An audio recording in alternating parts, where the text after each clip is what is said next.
Yan, itutuloy natin yung video natin kanina na putol kasi buha pa tayo dun sa sa gilid, kaya ganyan. Yung mga singit-singit pag nalaglag yung cellphone, maaaring hindi mo na makuha. Kaya kasalukuyan pa rin mag-high tide yung tubig, mamaya pa mga alas 2 ang high tide. Ay, may dalawang Pilipino doon, yung tatlong foreigner doon. May nahuli daw na isa.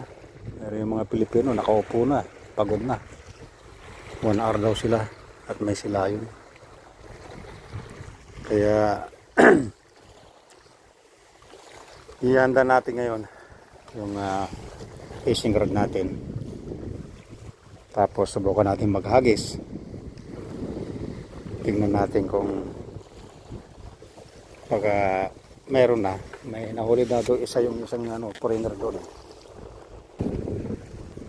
Pero paano natin ito ayusin?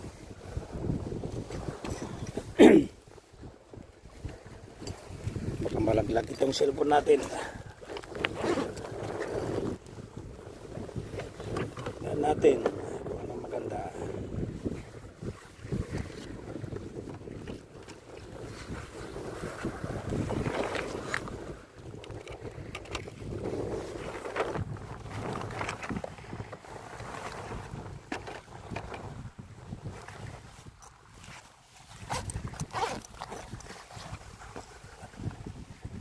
Malaglag tong cellphone natin, wala na. Dapat ganito.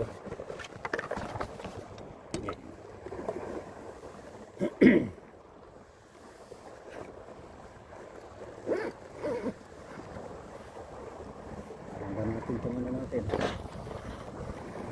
ang fishing.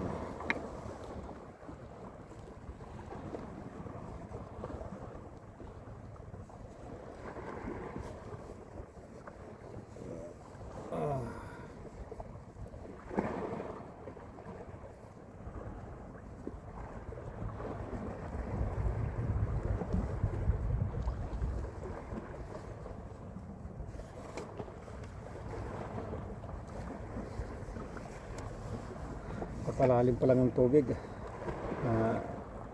kaibigan. Kaya maghintay lang tayo, huwag tayo magmatagi.